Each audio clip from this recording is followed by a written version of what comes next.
Sophie was never an athletic girl. Growing up, she was always the last to be picked for sports teams and struggled to keep up in gym class.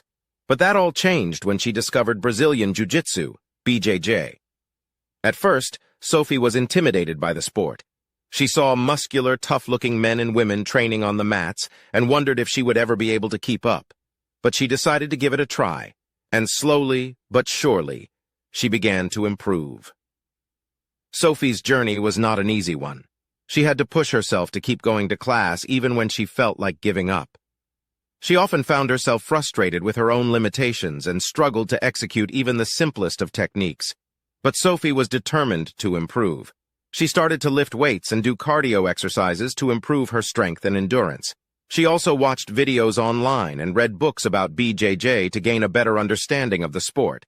As she continued to train, Sophie began to notice a change in herself. She was becoming stronger, both physically and mentally.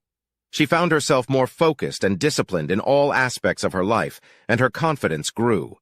Finally, after months of hard work, Sophie was ready to test her skills in a tournament. She was nervous, but also excited to see how far she had come. In her first match, she was up against a much more experienced opponent. But Sophie refused to be intimidated. She used her newfound strength and technique to execute a beautiful sweep and submit her opponent with an armbar. Sophie's win sent shockwaves through the tournament. People who had doubted her saw what she was capable of, and those who had supported her were filled with pride. And finally, after a year and a half of training, Sophie received her blue belt. Sophie's journey from a weak girl to a blue belt was not easy, but it was worth it. She proved to herself and to others that with determination, hard work, and the right mindset, anything is possible.